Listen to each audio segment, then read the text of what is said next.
You know, when you have a worship like that, it's sometimes no need to preach. Ketika penyembahannya kayak yang barusan, kayaknya nggak perlu khotbah, saudara. How many have feel the presence of the Lord? Berapa yang sudah merasakan hadirat Tuhan? Could we just pause and don't let that presence go? Bolehkah kita tetap ambil jeda, tapi jangan biarkan hadirat itu For a few meninggalkan moments, kita. hold on to it.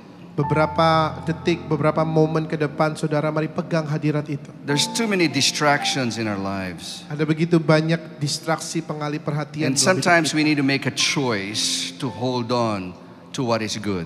Kadang-kadang kita harus buat pilihan untuk berpegang terus kepada apa yang baik. Could you do it? Bolehkah saudara melakukan itu? Just like a minute? 1 menit saja. Hold on to His presence. Mari bergantung dalam hadirat Tuhan.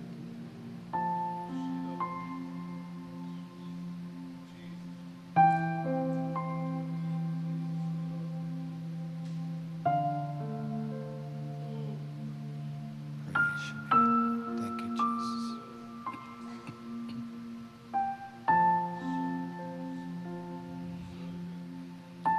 Lord, we miss you so much. Tuhan, kami begitu merindukan Engkau. Our lives are too busy, Mungkin kehidupan kami selama ini terlalu sibuk. and sometimes our thoughts wander so fast. Kadang-kadang pikiran kami berpikir terlalu cepat. And when you touch us, Ketika Kau jamah kami, we want to hold on to that touch kami mau bergantung kepada jamahan-Mu. because everything is about you. Sebab segala sesuatunya hanya tentang Kau. It's not about us, Bukan tentang kami. not about our works, Bukan tentang pekerjaan kami. but it's all about you. Tapi semua tentang Kau.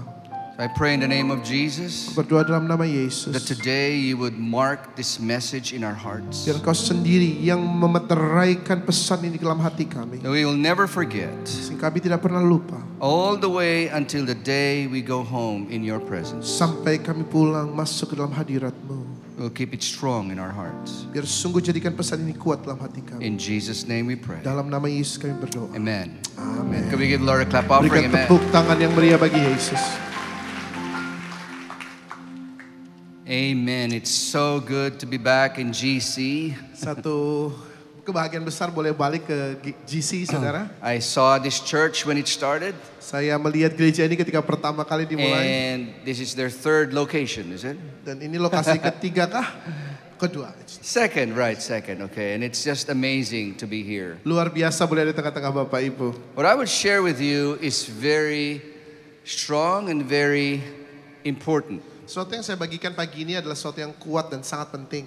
Some people have been in the ministry for many years, Berapa orang sudah dalam pelayanan bertahun-tahun, and then they go into a series of attacks by the enemy. lalu kemudian mereka mendapatkan serangkaian serangan musuh. And this is the first thing they lose. Dan inilah yang pertama kali seringkali kehilangan dari mereka. Unfortunately, many in our times have lost this principle. Dan sayangnya banyak orang-orang di waktu-waktu kita hidup ini kehilangan prinsip ini, Bapak Ibu. The title of the message, The Missing Fear of the Lord. Saudara, judul daripada khotbah saya adalah takut akan Tuhan yang terhilang. One of the major studies that they did in America, Salah satu dari studi yang cukup penting yang mereka lakukan di Amerika for the last 30 years, selama 30 tahun terakhir, 40 million believers left the Lord. 14 juta orang percaya mereka meninggalkan Tuhan. They walked away from their faith Mereka lari dari iman mereka. and become agnostics and atheists. Mereka menjadi orang-orang yang agnostik, gak peduli soal Tuhan, dan ateis, gak percaya Now, soal Tuhan. I know 2 Thessalonians says that there will be a great falling away. Saya tahu bahwa di 2 Tesalonika katakan bahwa banyak orang yang akan mundur. And I've always wondered what will be the cause of that falling away. Dan saya selalu bertanya-tanya, apa ya alasan orang bisa mundur? And I believe the Lord spoke to me so clearly. Dan saya percaya Tuhan bicara kepada saya dengan begitu jelas. It is when we miss and misunderstand the fear of the Lord. Adalah ketika kita meluputkan dan tidak mengerti soal takut akan Tuhan. So I'm just going to give it very briefly to you. Jadi pagi ini saya akan berikan dengan cukup cepat kepada saudara. What does the Bible says about this fear? Apa yang Alkitab katakan mengenai takut akan Tuhan ini? The fear of the Lord is God's treasure. Saudara, takut akan Tuhan adalah harta bendanya Tuhan. It can be my treasure, but it's really God's treasure. Bisa jadi harta benda saya, tapi sesungguhnya ini adalah harta miliknya Tuhan. Isaiah 33 verse 6 says, Yesaya 33 ayat 6 katakan, He will be the sure foundation for your times, a rich store of salvation, wisdom, and knowledge. the fear of the Lord is the key to this treasure.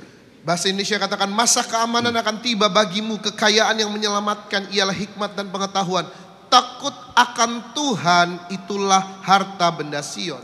When you have a treasure, what do you do with that? Saudara, ketika kau memiliki harta benda, apa yang saudara lakukan terhadap harta benda itu? You protect it. Saudara melindunginya. And many people would put, CCTV and alarm system about their treasure, around their treasure. Saudara, di sekeliling harta bendamu, saudara taruh CCTV, saudara taruh sistem alarm. Have you ever thought about that with the fear of the Lord? Saudara pernah nggak memikirkan hal itu dengan takut akan Tuhan ini? But not only should we treat it as treasure, it is declared as God's treasure. Saudara, bukan cuma kita memperlakukannya sebagai harta benda saja, tetapi harta bendanya Tuhan. Our culture today, we try to eradicate fear. Saudara, di budaya kita hari-hari ini kita berusaha menghilangkan ketakutan. In the 1990s, we wore t-shirts that says no fear. Saudara, di tahun 1990-an ada kaos yang tulisannya tiada rasa takut. But I like to say not all fear is bad. Saudara, saya mau bilang begini, tidak semua fear atau rasa takut itu buruk. There's something about a healthy fear. Ada sesuatu yang disebut sebagai rasa takut yang sehat. Now, if you're going to drive a car, you make sure that everything works. Saudara, ketika saudara mau nyetir, saudara harus pastikan kan semua di mobil saudara itu bekerja dengan baik. Because if things go wrong, you can have a big accident. Karena kalau ada yang nggak bekerja dengan baik, saudara bisa kecelakaan. That's a healthy fear. Itu adalah rasa takut yang sehat. Now, the scripture mentions something like that. Dan Alkitab kita menjelaskan sesuatu tentang itu.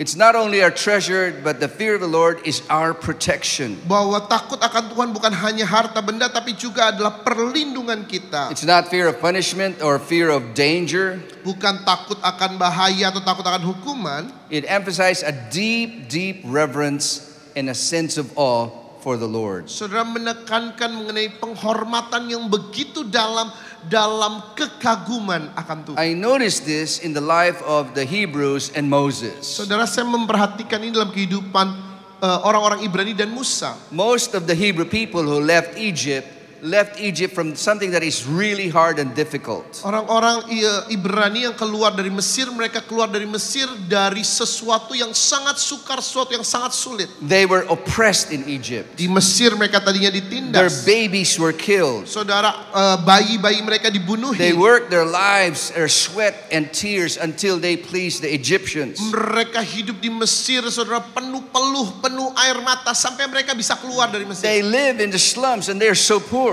Mereka tinggal di daerah kumuh, mereka begitu miskin. But then when they went out of Egypt, Tapi ketika mereka keluar dari Mesir, what they keep saying, it is better for us to go back to Egypt. apa yang terus-menerus orang Ibrani katakan, lebih baik kami balik ke Mesir. What kind of a thinking is that? Saudara, ini pola pikir macam apa? Now contrast him with Moses. Saudara, mari kita coba kontraskan dengan Musa. Moses lived in the palace. Musa hidup pertamanya di istana. His grandfather is the Pharaoh. Saudara, bahkan dia dianggap cucunya Firaun. He can have everything he wants. Dia bisa dapatkan segala sesuatu yang dia dia mau. In our time, he could probably drive as many Lamborghinis he wants to. Di masa itu mungkin Musa ini bisa nyetir sebanyak mungkin Lamborghini yang dia mau. He can party anytime he Dia wants. bisa berpesta kapanpun dia mau. But never once did Moses said, I want to go back to Egypt. Tetapi tidak sekalipun Musa bilang begini, aku mau balik ke Mesir. What's the difference between the Hebrews and Moses? Apa bedanya antara orang-orang Ibrani dengan Musa, pemimpin Because mereka? Moses had an encounter with God. Karena Musa mengalami perjumpaan dengan That Tuhan. burning bush experience. Pengalaman dengan semak yang terbakar. And something was imprinted in the heart of Dan Moses. seperti ada sesuatu yang dipahat, dicetak, diukir dalam hati Musa. So when they got out of Egypt with 2 million Hebrews, Jadi ketika mereka keluar dari Mesir dengan kurang lebih 2 juta orang Ibrani, Moses said, I'm going to give the people a burning bush experience. Musa katakan, aku mau memberikan kepada umat yang kupimpin ini pengalaman semak berapi yang sama. And he led them to Mount Sinai. Dan Musa memimpin orang-orang Israel ke atas Gunung Sinai. And he was hoping that the Hebrew people would see God the way he saw God in the burning bush. Dan harapan Musa adalah bahwa orang-orang Ibrani mampu memandang Tuhan, berjumpa sama Tuhan sebagaimana Musa mengalaminya. Moses said, I wanted them to approach the Father, the God of heaven and earth. Musa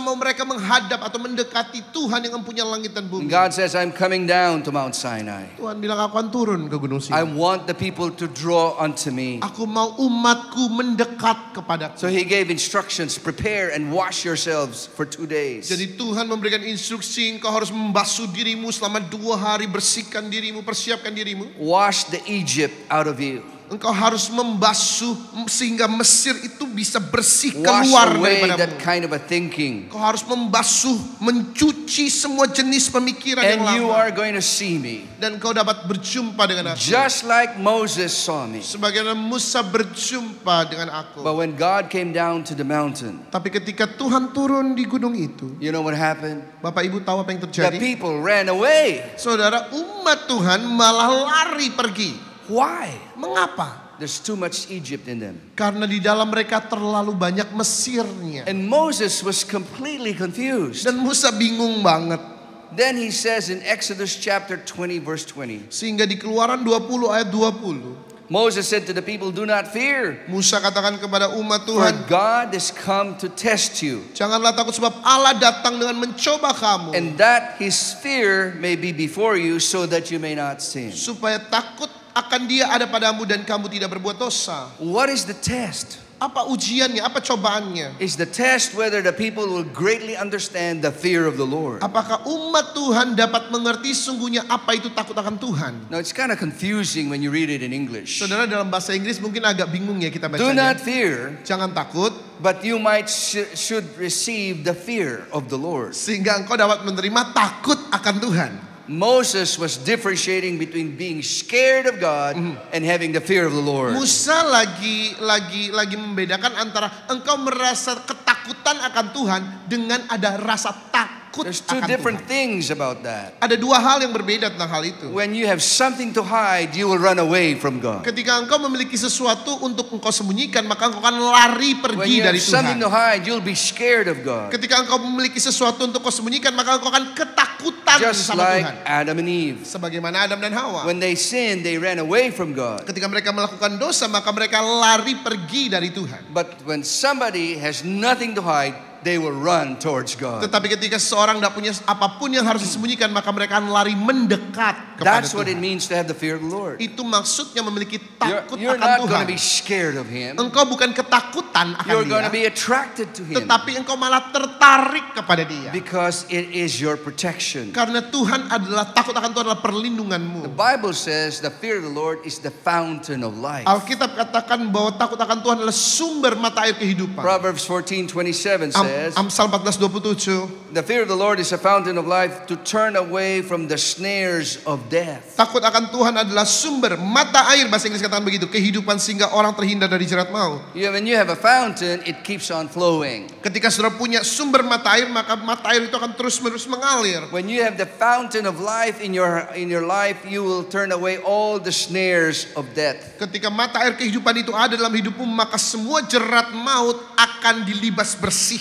What is a snare? Apa itu jerat? A snare is a trap that causes you to die. Saudara, jerat itu adalah seperti jebakan yang dapat membuatmu mati. A good trap is something that is hidden, something that is baited with a bait. Saudara, jebakan yang baik itu biasanya disembunyikan lalu ada umpannya. And the Bible says the fear of the Lord from the fountain of life will cause you to have wisdom to avoid the traps of the enemy. Tapi Alkitab katakan takut akan Tuhan yang dapat memberikan kepadamu hikmat sehingga kau dapat menghindar dari I jerat recently musuh. heard a study that most leaders fall after they're 50 years old. Saudara, saya baru-baru ini membaca penelitian bahwa banyak pemimpin yang jatuh setelah mereka di atas 50 tahun. No matter how experienced you are, Nggak peduli seberapa banyak no pengalaman matter if saudara. you've seen the presence of God, Apakah engkau sudah pernah melihat hadirat Tuhan atau enggak? most leaders fall after 50 years old. Sebagian besar pemimpin jatuh setelah usia 50 tahun. No one is immune to falling. Saudara, tidak ada yang kebal akan kejatuhan. But how many of you know God can keep you from falling? Tapi berapa banyak saudara tahu bahwa Tuhan dapat membuat kita God can tetap secure tidak your jatuh, life. saudara. Dia bisa melindungi hidup It kita. says in Jude chapter 1 verse 24, Yudas 24. God who is able to keep you from falling, to bring you faultless and joyful before His glorious presence. Bagi Tuhan yang berkuasa menjaga supaya jangan kamu tersandung jatuh, yang membawa kamu dengan tak bernoda penuh kegembiraan di hadapan If you have the fear of God in you, Kalau saudara punya takut akan Tuhan dalammu, He can bring you all the way to the presence of the Lord when you meet Him faultless and joyful. Dia dapat takut akan Tuhan membawa saudara masuk dalam hadirat Tuhan di mana kau berjumpa dengan Tuhan tanpa celah dan penuh dengan sukacita. Amin. If you fall, Kalau saudara jatuh, it's because you have lost the fear of the Lord. karena saudara sudah kehilangan takut akan Tuhan. So now let me define what fear of the Lord is. Jadi mari saya definisikan apa itu rasa The takut fear akan of the Tuhan. Lord is to stand in awe of Him. Takut akan Tuhan adalah untuk berdiri dengan penuh kekaguman akan It Dia. is to honor, tremble, revere, esteem, and respect. Untuk menghormati, penuh dengan kegentaran, penuh dengan penghargaan dan penghormatan. Value, venerate Him more than anything else or anyone else in your life. Memandang Tuhan dengan penuh nilai bahwa Ia lebih dari segala sesuatu atau siapapun. When somebody has the fear of the Lord, whatever God loves, he will love. Whatever God hates, he will hate. Ketika seorang memiliki takut akan Tuhan, maka apapun yang Tuhan suka dia suka, apapun yang Tuhan tidak suka dia juga tidak Now, akan some suka. people who are legalistic says, I have the fear of the Lord, I love God, so I hate sinners. Saudara, ada orang begitu legalistiknya, dia bilang, oke, aku punya takut akan Tuhan, aku cinta Tuhan, tapi aku benci orang-orang berdosa. That goes to show he doesn't have the fear of the Lord. Saudara, justru itu yang menunjukkan dia nggak punya takut akan Tuhan. Because how many of you know God loves sinners? Karena berapa banyak saudara tahu bahwa Tuhan cinta orang-orang He loves berdosa. sinners. Dia cinta para And we should pendosa. also love sinners. Demikian juga kita harus mencintai para pendosa. And so we should understand whether we have the fear of the Lord or not. Kita harus mengerti apakah kita sungguh memiliki takut akan Tuhan atau tidak. Third thing, one of the most important, the fear of the Lord is friendship with Hal God. ketiga yang juga sangat penting adalah takut akan Tuhan adalah persahabatan dengan Allah. Psalms 25 verse 14 says, Mazmur 25:14. the secret of the Lord is with them that fear Him, and He will show them His covenant. Perjanjian diberitahukan kepada orang-orang yang bergaul karib dengan Tuhan, yaitu orang-orang yang takut akan Dia. We all have secrets, right? Semua kita punya rahasia I ya, mean, saudara. not all secrets are bad. Saudara, tidak semua rahasia itu buruk, bukan? You share your secrets to your close friends. Saudara, engkau membagikan rahasiamu kepada orang yang bergaul karib, sahabatmu. And this is what God says, I share my secrets with friends. Dan ini yang Tuhan katakan, rahasiaku kubagikan dengan sahabatku. Friendship with the Lord is reserved for those who fear Him. Saudara, persahabatan dengan Tuhan itu disediakan bagi mereka yang menghormati Tuhan. Not everybody is God's friend. Enggak semua orang jadi sahabat Tuhan, saudara. Jesus made a statement in John 15:14. Yesus bikin statement ini Yohanes 15:14. You are my friends if you do what I command. Kamu adalah sahabatku kalau engkau melakukan segala perintahku. It's an amazing example of friendship with God in the Bible. Saudara, adalah sebuah contoh yang luar biasa tentang persahabatan dengan Tuhan di Alkitab kita.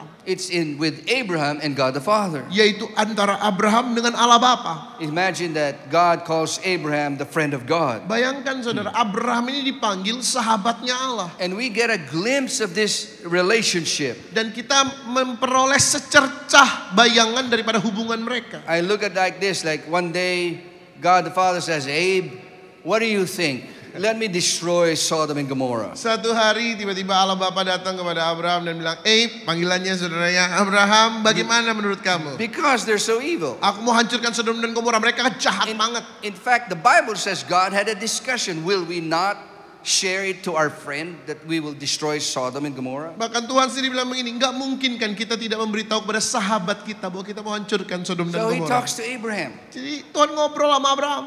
What do you think? We should destroy Sodom and Gomorrah. Menurut kamu gimana nih kita mesti hancurin Sodom Gomorrah? Abraham remembered, my nephew is there, Lot. Abraham ingat, ponakanku di sana si Lot. So he negotiates with God. Jadi Abraham bernegosiasi sama You can Tuhan. read the whole conversation. Saudara bisa baca percakapan mereka. He says, Lord, I know you're good. I know you hate evil, but if there are 50 people in Sodom, will you still destroy it? Tuhan, aku tahu kau benci kejahatan, tapi kalau ada 50 orang benar di kota itu masih mau kau hancurkan kah? And God says, that's a good idea. Tuhan bilang, gagasan yang We won't bagus. destroy it for 50 people. Kalau ada 50, enggak tak hancurin. So Abraham goes on to negotiate, just like bidding for something, Jadi saudara, terus menerus Abraham bernegosiasi seperti lagi tawar-menawar. How about 45 people, Lord? 45 gimana Tuhan? Oh, okay, we won't destroy it for 45 people. 45 enggak tak hancurin. hancurin. And he went all the way down to 10. Sampai ke angka 10 orang. And Abraham says, there must be 10, at least 10. Abraham mikir gini, pastilah 10,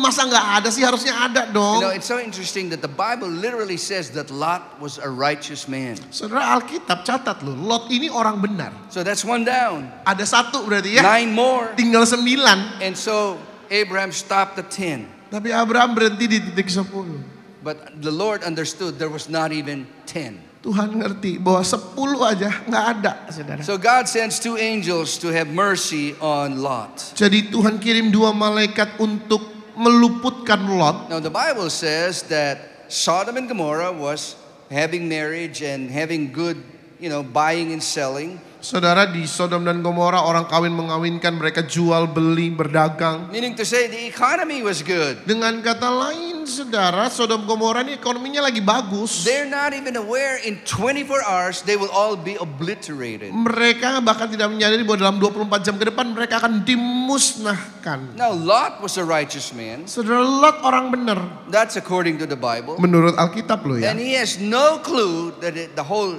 city will be destroyed in 24 hours. Dan Lot juga nggak punya bayangan apa-apa bahwa kota yang dia diami akan dihancurkan dalam 24 jam ke depan. In our term today, Lot can be born again. He's a Christian. Saudara, dalam bahasa kita hari-hari ini mungkin Lot ini orang yang sudah lahir baru, orang Kristen. But he doesn't know the secret of God. Tapi dia tidak mengenali rahasianya Tuhan. Abraham, the friend of God, Abraham sahabatnya Tuhan, knows that Sodom and Gomorrah had only 24 hours left. tahu bahwa Sodom dan Gomora cuma punya waktu 24 jam lagi.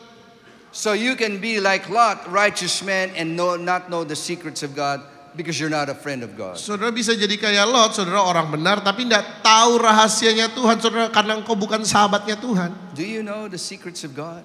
Apakah engkau mengenali Do you know rahasia-rahasia what Tuhan? God wants to do in our nation? Tahukah saudara apa yang Tuhan mau lakukan bagi bangsa Maybe ini? we should evaluate ourselves whether we are really a friend of God. Mungkin kita harus mengevaluasi diri kita, apakah sesungguhnya kita benar-benar sahabat Allah. I'm not trying to bring doubt into your Christianity. Saya bukan berusaha untuk membawa keraguan terhadap I'm kekristenanmu. trying to identify the missing portion of your Christian life. Amin. Tapi saya berusaha untuk mengidentifikasi ada yang hilang dalam kehidupan kekristenanmu. Number 4, it says the fear of the Lord is to tremble at His presence. Yang keempat, takut akan Tuhan adalah gemetar di dalam hadiratnya. I felt it this morning. Saya rasakan itu pagi ini. I felt that God wants to impart His fear. Saya rasakan bahwa Tuhan mau mengimpartasikan takut akan Tuhan. Psalms 89 verse 7 says, Mazmur 89 ayat 7. God is greatly to be feared in the assembly of the saints and to be held in reverence by all those around Saya Him. terjemahkan langsung dari bahasa Inggris. Tuhan sungguh besar dan layak untuk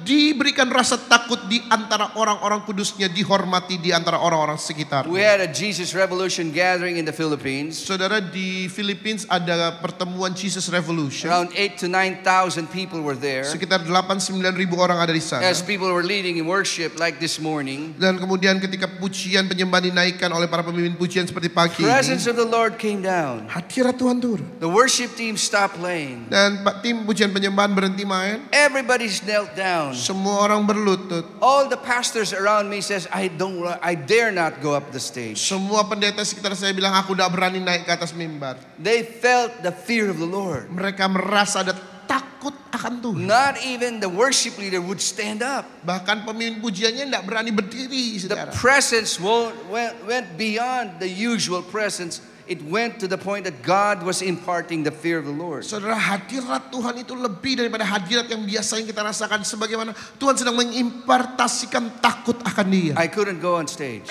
Saya bahkan gak bisa naik. And then spontaneously what happened is people started to fall. Dan saudara, apa yang terjadi secara spontan, orang-orang mulai rebah. From the stage all the way to the back. Saudara, dari atas mimbar mereka mulai rebah, saudara, jatuh begitu dari panggung sampai And belakang. sometimes you just have to let the Holy Spirit go. Amen. Dan kadang-kadang saudara cuma perlu membebaskan Roh Kudus bekerja. Listen to what it says in Isaiah 11, 2 and 3. Yesaya 11 ayat 2 dan 3. The Spirit of the Lord shall rest upon him, referring to Jesus. Roh Tuhan akan ada padanya, ini bicara Yesus. Spirit of wisdom and understanding. Roh hikmat pengertian, Spirit counsel and might. nasihat dan keperkasaan. The Spirit of the fear of the Lord.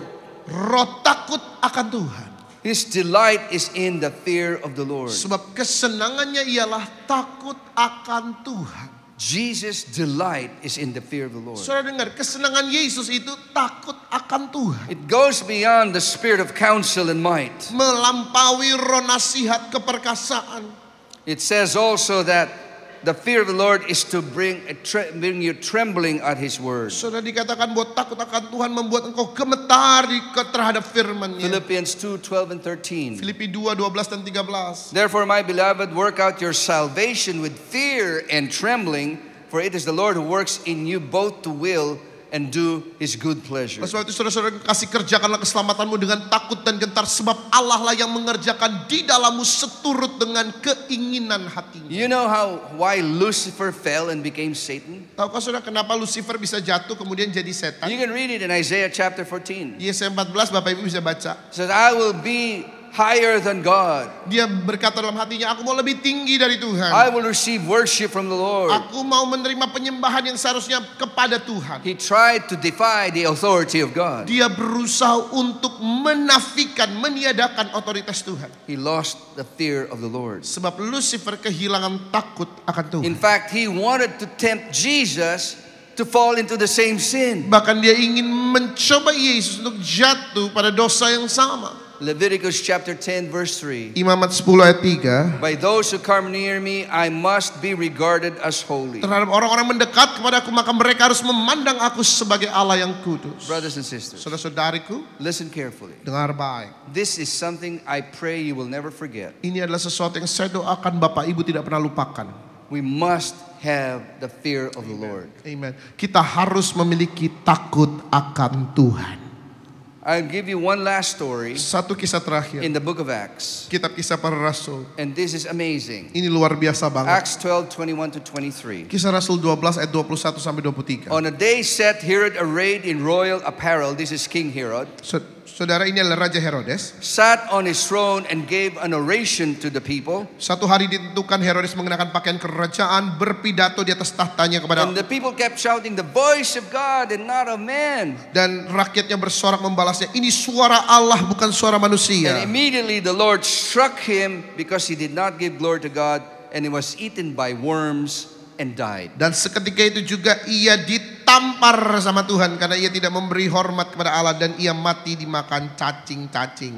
Now, if you read history, Kalau saudara baca sejarah, this is exactly how King Herod died. saudara, inilah sungguhnya kematian They Raja Herodes. estimate that he had kidney disease Mereka diestimasikan bahwa dia memiliki penyakit ginjal, and he had gangrene, which destroyed his whole body. dan dia memiliki penyakit atau bakteri yang merusak seluruh tubuhnya. It's not because he wear this apparel. Bukan karena dia pakai jubah raja. You know, I put it in AI and see a picture that he wears a silver robe at the sunrise. Saudara, saya taruh di AI dan kemudian saya melihat bahwa dia memakai jubah berwarna perak di kala matahari terbit. When the sun comes up and hits him, oh, it was glorious. Saudara, saat dipancarkan sinar matahari ke bajunya begitu But that's mulia. not the reason why God destroyed him. Tapi bukan itu alasan kenapa Tuhan hancurkan Herodes. The only reason is because he did not give God the glory. Satu-satunya alasan kenapa Herodes harus mati seperti itu karena dia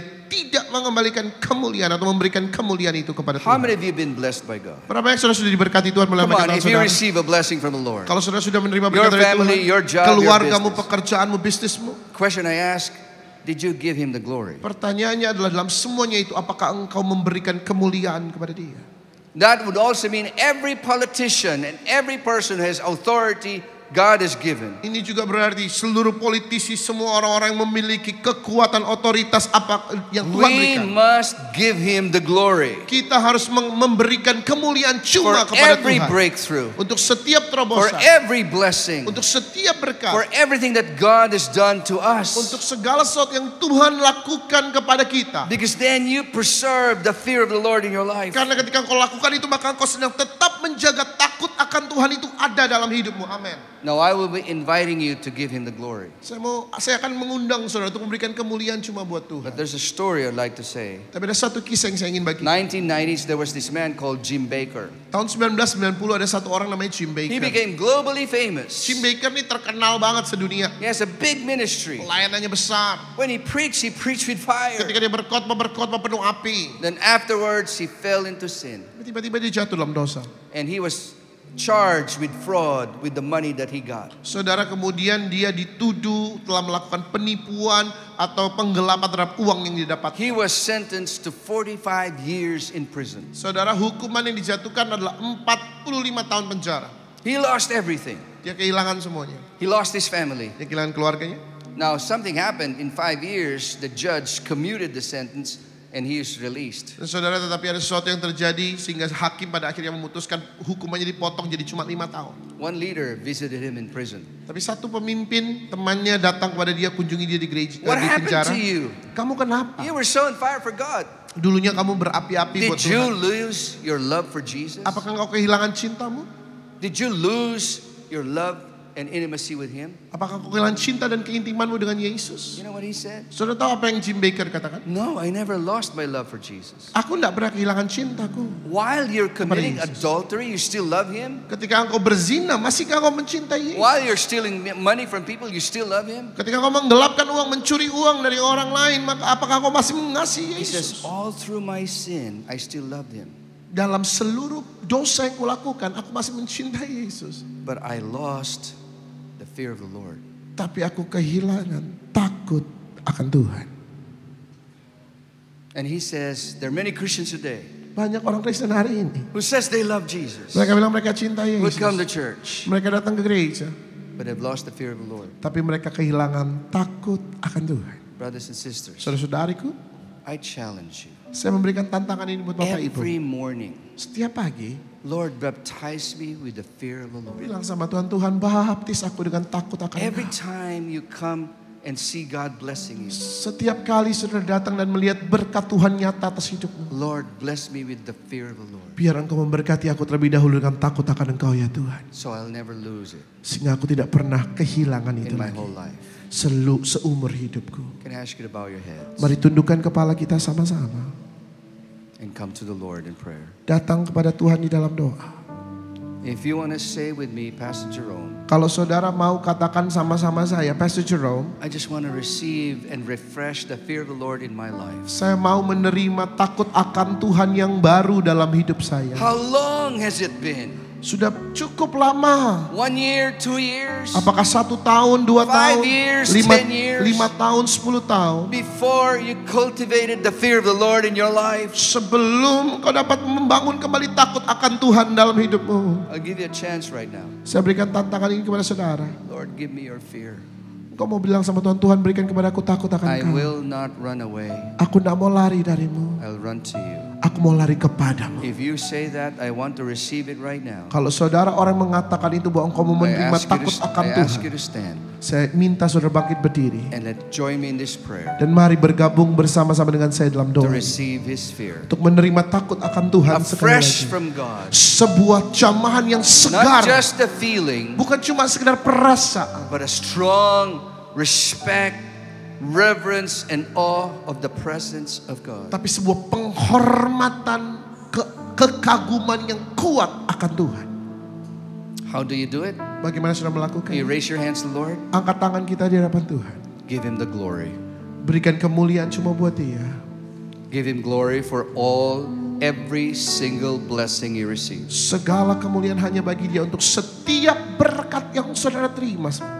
Lord, we give you the glory. Tuhan, kami kembalikan segala kemuliaan We kepada thank you, Jesus. Dan kami bersyukur Tuhan You Yesus. deserve to receive all glory and honor. Sebab Engkau yang layak terima segala kemuliaan dan hormat. We raise up our hands Kami angkat tangan kami to let you know untuk membuat Tuhan, explicitly untuk sungguh membuat we mengatakan kepada give Tuhan, you the glory segala kemuliaan for kami every kembalikan single kepadamu, blessing, untuk setiap for berkat yang kami every single terima, breakthrough, setiap in terobosan the yang kami name terima of Jesus. di dalam nama Yesus. Amen. Amin. Let's give Lord a